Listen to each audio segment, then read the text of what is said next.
Hello and welcome everyone. ये हमारे previous year questions की सीरीज है जिसमें आज इस वीडियो में हम 2018 का पेपर डिस्कस करेंगे जावा का। लेकिन उससे पहले आप अपनी वीडियो क्वालिटी को 240 पिक्सल पे कर लें, शायद आप 144 पिक्सल पे आपको ये वीडियो सही से दिखाई ना पड़े। तो फर्स्ट क्वेश्चन हम देखते हैं। तो हमारा पहला क्वेश्चन है define abstraction. So abstraction is the process of displaying the essential features of an object without considering background detail one। यानी कोई भी हमारा ऑब्जेक्ट है तो हम उसके essential features को यूज करते हैं, उसके बैकग्राउंड डिटेल्स को उसमें कंसीडर नहीं कर सकते हैं। एग्जाम्पल में आप ATM या फिर कार लिख सकते हैं। हम ATM से पैसे निकालते हैं लेकिन हम उसके पीछे में क्या हो रहा है हम उसको कंसिडर नहीं करते हैं। सो सेकंड क्वेश्चन हम देखेंगे। सेकंड क्वेश्चन है differentiate between searching and sorting. तो आपको पता है कि सर्चिंग जो होता है वो अगर हमारे पास कोई भी एरे है तो उसमें हमारा टेक्निक होता है उसमें से किसी भी पर्टिकुलर एलिमेंट को सर्च करने का, और सॉर्टिंग जो होता है वो हमारा टेक्निक होता है कि कोई भी अगर हमारे पास एरे है या फिर स्ट्रिंग है तो उसको अरेंज करने का। पर्टिकुलरली हम अरेंज कर सकते हैं उसको असेंडिंग या फिर डिसेंडिंग ऑर्डर में। तो ये पूरा आपको डिस्प्ले हो रहा है, इसका डेफिनेशन आप इसमें पढ़ सकते हैं। सो अब हम नेक्स्ट क्वेश्चन देखेंगे। तो what is the difference between is upper case and to upper case. तो जो हमारा इज अपर केस होता है ये हम चेक करते हैं, यूज़ करते हैं चेक करने के लिए क्या कि हमारे पास अगर कोई भी कैरेक्टर है या फिर स्ट्रिंग है तो क्या वो अपर केस में है या नहीं। तो जो हमारा अपर केस होता है हम उससे चेक करते हैं कि कोई भी कैरेक्टर है वो अपर केस में है या नहीं। तो इससे अगर वो अपर केस में रहेगा तो हमें ट्रू मिलता है, या फिर अगर वो अपर केस में नहीं है तो हमें फॉल्स मिलता है। तो इससे जो हमारा रिटर्न होता है वो एक बुलियन डाटा टाइप रिटर्न होता है। और टू अपर केस का यूज़ हम करते हैं कोई भी अगर हमारे पास स्मॉल लेटर में कोई चीज़ है तो हम उसको कैपिटल लेटर में चेंज कर सकते हैं। अगर ए लिखा है स्मॉल लेटर में तो अगर हम टू अपर केस करेंगे तो वो चेंज होके हो जाएगा कैपिटल ए में। तो ये हमको क्या रिटर्न करता है, ये हमें स्ट्रिंग टाइप ही रिटर्न करेगा। एक नेक्स्ट क्वेश्चन हम देखते हैं। तो how are private members different from public members. तो जो भी अगर हमारे पास हम कोई भी इनहेरिटेंस अगर हम परफॉर्म कर रहे हैं तो उससे आप समझ सकते हैं कि जो हमारे प्राइवेट मेंबर्स होते हैं उसका स्कोप जो होता है वो सिर्फ एक सिंगल क्लास में होता है, उसी क्लास में। और वहीं जो हमारे पब्लिक मेंबर्स होते हैं उसका जो स्कोप होता है वो पूरा ग्लोबली होता है, हम उसको कहीं भी इनहेरिट कर सकते हैं किसी भी क्लास में। और अगर जो प्राइवेट वाले मेंबर्स होंगे तो उसको हम एक्सेस सिर्फ उसी सेम क्लास में ही कर सकेंगे इनहेरिटेंस के कंडीशंस में। तो डिफरेंस इसका स्कोप में होता है। अब नेक्स्ट क्वेश्चन है हमारा classify the following as primitive और नॉन प्रिमिटिव डाटा टाइप। हमारे पास कुछ डाटा टाइप्स हैं उसको बताना है वो प्रिमिटिव है या फिर नॉन प्रिमिटिव है। तो पहला है कैरेक्टर। तो कैरेक्टर आपको पता है कि ये प्रिमिटिव होता है क्योंकि ये हमें कंपाइलर पहले से ही बना के देता है। एरे जो होता है एरे को हम लोग बनाते हैं तो ये नॉन प्रिमिटिव है। इंट यानी इंटीजर भी पहले से बन के आता है तो ये हमारा प्रिमिटिव है। और क्लासेस को हम लोग बनाते हैं इसीलिए नॉन प्रिमिटिव है। तो char is primitive, array is non primitive, int is primitive and classes are non primitive data types. ये सब आपको अभी तक पता होना चाहिए। अब सेकेंड क्वेश्चन, ये हमारा आउटपुट का क्वेश्चन है। आउटपुट के क्वेश्चंस को मैंने डिटेल में कवर किया है तो आप उस वीडियो को देख सकते हैं पूरी एक अच्छी नॉलेज के लिए। इसमें तो मैं डायरेक्ट बस आउटपुट बताऊंगा। तो इसमें है int res is equals to capital letter का a, what is the value of res। तो जैसे ये पता है ये एक कैरेक्टर है लेकिन यहाँ पे जो है ये इंटीजर है। तो यहाँ से इसमें जब ये वैल्यू स्टोर होगा तो हमारा यहाँ पे क्या होगा, यहाँ पे टाइप कन्वर्जन हो जाएगा। तो ये इसकी आस्की वैल्यू res में स्टोर होगी। तो ए का जो आस्की वैल्यू होता है वो होता है 65। तो इसका आउटपुट हो जाएगा 65। और name the packages that contains the wrapper classes. तो मैं ऐसा वो पैकेज का नाम बताना है जो कि रैपर क्लासेस को कंटेन करता है तो वो होता है java.lang। तो ये आप आउटपुट देखिए, फर्स्ट वाले का आउटपुट है 65 और सेकेंड वाले का आउटपुट होगा आंसर होगा java.lang। नेक्स्ट क्वेश्चन हम देखते हैं state the difference between while and do while loop. तो इसमें तो कई डिफरेंस होते हैं, आप लिख सकते हैं जो भी आपको मन करे, लेकिन मैं आपको दो डिफरेंस बता देता हूँ। कि जो हमारा व्हाइल लूप होता है इसमें ये नेसेसरी नहीं होता है कि हमारा लूप एक बार रन करेगा ही करेगा, और जो इसमें कंडीशन होता है वो एग्जीक्यूशन के पहले चेक होता है। हमारी स्टेटमेंट जो होता है उसको एग्जीक्यूट करने से पहले कंडीशन चेक होता है। और वहीं जो डू व्हाइल लूप होता है उसमें ये ज़रूरी है कि हमारा लूप एक बार रन जरूर करेगा, भले से कंडीशन फॉल्स हो या फिर ट्रू हो, एक बार लूप जरूर रन करेगा। और जो हमारा कंडीशन होता है ये बाद में चेक होता है हमारे एग्जीक्यूशन के बाद, यानी जो हमारा बॉडी ऑफ लूप होता है वो पहले एग्जीक्यूट होता है उसके बाद कंडीशन चेक होता है। आप इसका सिंटेक्स अगर आपको पता होगा तो आपको ये डिफरेंस ऑलरेडी क्लियर होगा। इसका नेक्स्ट क्वेश्चन, सो ये आउटपुट का क्वेश्चन है, इसमें system.out.print बेस्ट और फिर system.out.println, तो हमको इसमें से चूज करना है कि कौन सा ऑप्शन सही है। तो आपको पता है कि प्रिंट के बाद हमारे कर्सर की पोजीशन चेंज नहीं होती है, तो हमारा जो सेकंड वाला आउटपुट आएगा, लाइन एग्जीक्यूट आता है वो सेम लाइन में, तो बेस्ट आने के बाद हमारे कर्सर का पोजीशन चेंज नहीं होगा, तो ऑफ लक जो होगा वो सेम लाइन में एग्जीक्यूट होगा। तो हमारे इन दोनों में से ऑप्शन कौन सा सही होगा, ये वाला, बेस्ट ऑफ लक। अब नेक्स्ट क्वेश्चन देखेंगे, राइट द प्रोटोटाइप। प्रोटोटाइप आपको वो पता होता है, जैसे हम लिखते हैं कोई भी फंक्शन बनाते हैं तो इंट सम ब्रैकेट में लिखा है, तो ये हमारा प्रोटोटाइप होता है एक फंक्शन का। Of a function which takes an integer, जो कि अपने आर्गुमेंट या फिर पैरामीटर में इंटीजर लेगा और रिटर्न करेगा एक कैरेक्टर। तो अगर कैरेक्टर वो रिटर्न करेगा तो हम क्या लिखेंगे, सबसे पहले कैर, और फिर हम उस फंक्शन का कोई नाम दे देंगे, फिर ब्रैकेट लगा के इसमें हम पैरामीटर लिखते हैं, तो पैरामीटर में क्या लेगा, इंटीजर। तो आप इसका आउटपुट देखिए कैर, क्योंकि ये देखिए ये कैरेक्टर रिटर्न कर रहा है, और ये हमने फंक्शन चेक, फंक्शन का नाम दिया हुआ है यहाँ पे चेक, तो चेक फंक्शन का नाम, और ये एक हम यहाँ पे नहीं, हाँ, तो और ये जो हमें रिटर्न कराना है इसमें जो ये आर्गुमेंट एक्सेप्ट करेगा वो यहाँ पे बीच में इसमें लिखा है कि which takes an integer as an argument, तो आर्गुमेंट में इंटीजर आएगा, तो ये हो जाएगा हमारा प्रोटोटाइप। नेक्स्ट क्वेश्चन हम देखते हैं, right the return data type of the following function. ये जो भी हमारे फंक्शन है ये क्या रिटर्न करते हैं उसे हमें बताना है। तो एंड्स विथ होता है चेक करने के लिए कोई चीज एंड कर रही है नहीं, तो इसका जो रिटर्न टाइप होता है वो होता है बूलियन का, और जो लॉग होता है ये हमें डाटा रिटर्न करता है वैल्यूज, तो इसका जो रिटर्न टाइप होता है वो होता है डबल का। ये आउटपुट आपको डिस्प्ले हो रहा है नीचे, सारा आपको क्लियर होगा। क्वेश्चन नंबर 3 का ए पार्ट, हमें इसकी जावा एक्सप्रेशन लिखनी है।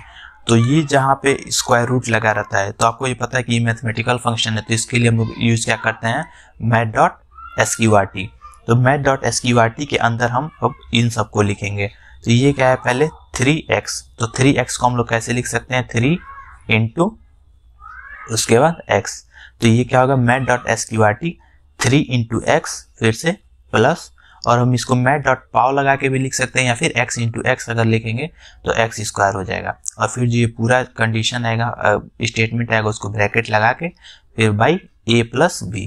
तो आप ये देखिए math.sqrt से ये हमारा स्क्वायर रूट लग जाएगा, फिर 3 इंटू एक्स से हमारा ये 3x हो जाएगा, प्लस x इंटू एक्स से हमारा x स्क्वायर हो जाएगा, और फिर हम इसको बंद कर देंगे जिससे कि ये पूरा एक में कंटेन हो जाएगा, और फिर से ये डिवाइड का सिंबल, और फिर a प्लस b, तो ये हमारा हो जाएगा पूरा इसका जावा एक्सप्रेशन। अब इसके बाद हम देखेंगे इसका हमें y का वैल्यू बताना है इस एक्सप्रेशन को इवेल्युएट करके। तो ये आपको पता है ये एक शॉर्ट हैंड एक्सप्रेशन है, तो जब हम इसको पूरा एक्सप्लेन करेंगे, इसको अगर हम फुल में करेंगे तो ये क्या हो जाएगा, y प्लस इक्वल्स टू का हमारा जो होता है वो होता है y प्लस इक्वल्स टू, तो ये हो जाएगा y is equals to y plus, और फिर से ये प्लस प्लस y, तो plus plus y plus y plus 7, तो y की वैल्यू कितनी है इसमें 8, तो यहाँ कितना हो जाएगा, ये इसका वैल्यू हो जाएगा y is equals to 8 plus, और फिर से ये प्लस प्लस y, तो ये क्या है, इंक्रीमेंट देन यूज। तो हम पहले इसका इंक्रीमेंट कर लेंगे, तो इंक्रीमेंट करेंगे तो इसका वैल्यू हो जाएगा 9, और हम इस वैल्यू को यहाँ पे यूज करेंगे, तो ये हो जाएगा प्लस 9 और फिर प्लस y, तो अभी y की वैल्यू इंक्रीमेंट होकर कितनी हो गई है 9, तो हम यहाँ पे कितना यूज करेंगे 9 और प्लस 7, ये देखिए 8 प्लस 9 प्लस 9 प्लस 7, तो ये जाएगा हमारा 8 प्लस 25 इज इक्वल्स टू 33 हमारा वैल्यू आ जाएगा। ये आपको ध्यान रखना होगा कि ये प्लस प्लस y है, इंक्रीमेंट देन यूज। अभी हमारा आउटपुट का एक क्वेश्चन है, इन सभी क्वेश्चन को मैंने लिया है, एक्सप्लेन किया है आउटपुट वाले सीरीज में। तो give the output of the following series math.floor, तो फ्लोर में आपको पता है, आप इसको याद रखिए, फ्लोर मतलब नीचे, तो फ्लोर में हमको स्मॉलर वैल्यू मिलती है, और जो सील होता है इसमें हमें सीलिंग हमारे घर की ऊपर होती है, तो इससे हमें बिगर वैल्यू मिलता है। तो -4.7 इसका, इससे हमारा छोटा वैल्यू कौन सा होगा जो कि इंटीजर हो, तो वो हो जाएगा हमारा -5, तो फर्स्ट वाले का आउटपुट होगा -5, और सेकंड वाला है ये math.seal 3.4, तो सील से हमें बिगर वैल्यू मिलती है, तो इंटीजर जो वैल्यू इससे बड़ा हो तो वो क्या होगा 4, और math.pow, तो ये तो पावर लगाना है, तो ये हो जाएगा 2 की पावर 3, तो इसका वैल्यू हो जाएगा 8, तो हम इसको करेंगे 4 प्लस 8 इज इक्वल्स टू, तो ये हो जाएगा 4 प्लस 8 इज इक्वल्स टू 12। यहाँ पे आउटपुट देखिए, फर्स्ट वाले का आउटपुट -5.0 और सेकंड वाले का आउटपुट ये सेकंड है, यहाँ पे ब्रैकेट लगा हुआ, ये हो जाएगा 12। फिर next question, give 2 characteristics of constructor. तो कंस्ट्रक्टर का पहला कैरेक्टरिस्टिक आपको ये पता ही होगा कि उसका जो नाम होता है वो क्लास के नाम से एकदम सेम होता है, और सेकंड जो होता है कि जब भी हम कोई भी ऑब्जेक्ट बनाते हैं तो कंस्ट्रक्टर हमारा ऑटोमेटिकली इन्वोक हो जाता है। तो ये आपको ये डिस्प्ले हो रहा है, आप इसे पूरा पढ़ सकते हैं। फिर इसके बाद राइट द आउटपुट, ये आउटपुट का क्वेश्चन है। तो system.out.println इनक्रेडिबल प्लस ये क्या है, ये स्लैश-n है। तो स्लैश-n से क्या होता है, हमारा लाइन चेंज हो जाता है कर्सर का। तो क्या होगा, पहले इनक्रेडिबल, फिर से लाइन चेंज हो जाएगा और फिर से हमारा आउटपुट आएगा वर्ल्ड। तो अभी देखिए इनक्रेडिबल आया है, फिर से स्लैश-n होने की वजह से लाइन चेंज हो गया और फिर से वर्ल्ड। इसके बाद है ये हमारा एक स्टेटमेंट है जिसको इफ एल्स लगा के कंडीशनल कंस्ट्रक्ट से लिखा गया है। तो हमको इसमें किस में चेंज करना है, स्विच में। तो स्विच का आपको पूरा उसका सिंटेक्स याद होना चाहिए कि हम लोग कैसे पहले स्विच लिखते हैं, फिर उसके बाद यहाँ पे ब्रैकेट में जो हमारा ऑप्शन आता है उसको हम लिखते हैं, फिर यहाँ से लगा के हम केस कैसे लिखते हैं। तो इसमें पहले स्विच लिखेंगे, फिर एक यहाँ पे ऑप्शन जो हमारा लेना है उसको हम ले लेंगे। यहाँ पे ऑप्शन इंटीजर है तो हम लोग लिख देंगे int n या फिर समथिंग। फिर केस जो शुरू होगा हमारा 1 से शुरू होगा, तो हम सबसे पहले लिखेंगे केस 1, फिर ये 2 का हमारा ये सिंबल, और फिर उसके नीचे system.out.println गुड। और ये आखिरी हम ऐसे ही लिखते जाएंगे केस 1, केस 2, केस 3। केस 3 में ये हमारा आ जाएगा बेस्ट। और जब यहाँ पे एल्स लिखा है तो एल्स को हम लोग किस में लिखते हैं, जो कि एकदम लास्ट में, अगर कोई भी ये कंडीशन यहाँ पे एग्जीक्यूट ना हो, ट्रू ना हो, तो जो हमारा एल्स रहता है वो स्विच में उसको हम लोग क्या बोलते हैं, डिफॉल्ट। यानी अगर कोई भी इसमें से कंडीशन 1, 2, 3 अगर एग्जीक्यूट ना हो तो हमारे डिफॉल्ट वाला वैल्यूज एग्जीक्यूट होते हैं। तो डिफॉल्ट में हम लोग क्या लिखेंगे, इनवैलिड। तो इसका आउटपुट देखिए, हम पहले यहाँ पे स्विच लिखेंगे, फिर हम यहाँ पे चाहें तो ये हम यहाँ पे आर्ग्यूमेंट ले सकते हैं int n या फिर समथिंग।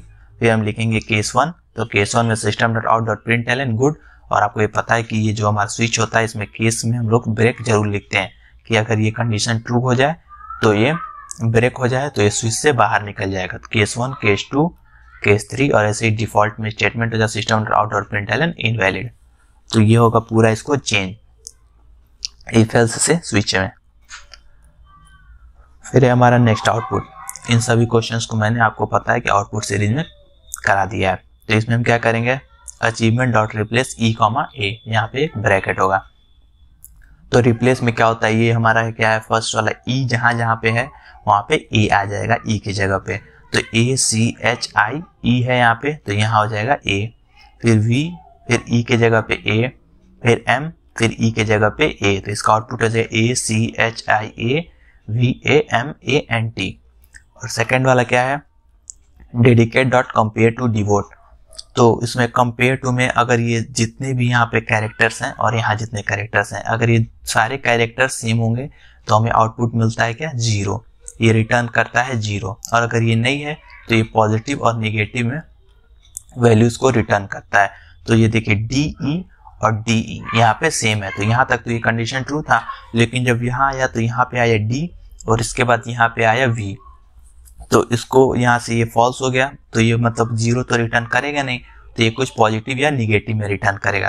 तो देखिए इसका जो आस्की वैल्यू होता है वो कितना हो जाएगा, ये जैसे आप देख सकते हैं कि मतलब ये हो जाएगा, इसका आस्की वैल्यू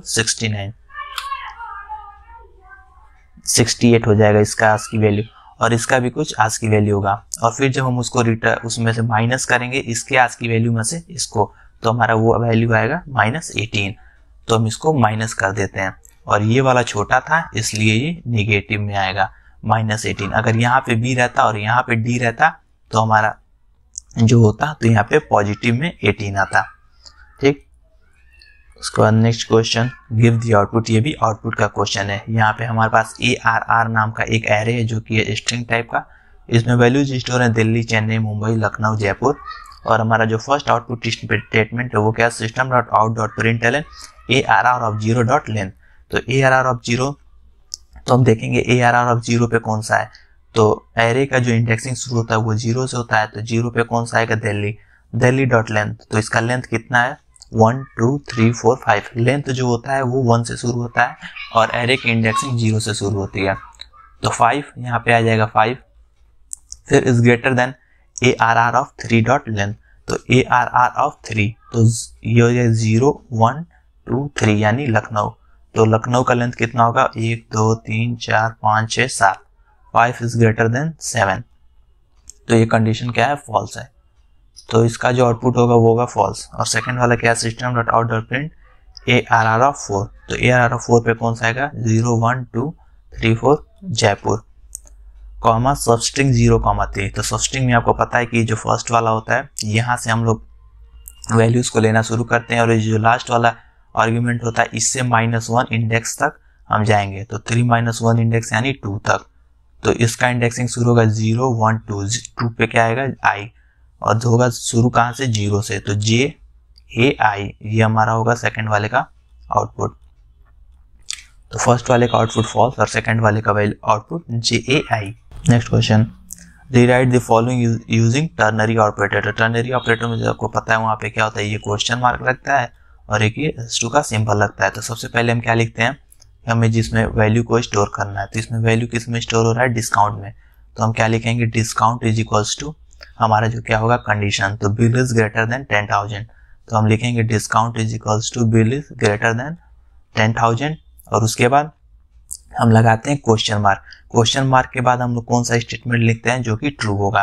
तो इसमें कौन सा था, अगर ये if bill is greater than 10,000 था तो हमारा कौन सा स्टेटमेंट एग्जीक्यूट होता है, ये वाला बिल इंटू 10.0 अपॉन 1000। तो हम इसको लिखेंगे क्वेश्चन मार्क के बाद बिल इंटू 10.0 अपॉन 100, और उसके बाद हम लगाते हैं S2 का सिंबल। उसके बाद हम लगाते हैं लिखते हैं वो वाला स्टेटमेंट जो कि फॉल्स होने पे हमारा एग्जीक्यूट होता। तो इसमें एल्स में कौन सा स्टेटमेंट है, बिल इंटू 5.0 बाई 100।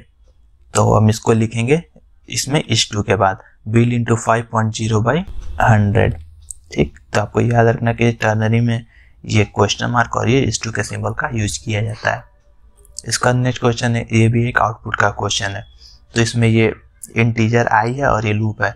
तो I का वैल्यू इनिशियलाइज हो रहा है 5 और I इज ग्रेटर देन 10। तो ये कंडीशन क्या होगा, हमारी ये कंडीशन फॉल्स हो जाएगा। तो जब ये कंडीशन फॉल्स हो जाएगा हमारा, तो ये वाला जो लाइन है system dot out dot println I, ये रन नहीं करेगा क्योंकि इसका नेक्स्ट लाइन यही है, तो ये तो रन करेगा नहीं। तो हमारा रन कौन सा करेगा, ये वाला स्टेटमेंट I इंटू 4।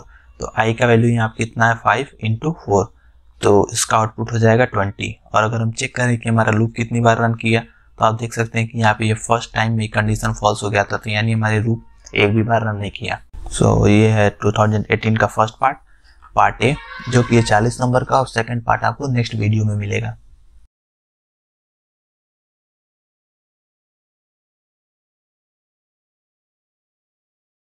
अब आपका ये 2019 का सेक्शन ए खत्म हो चुका है। सेक्शन बी का सॉल्यूशन आपको अगले वीडियो में मिलेगा।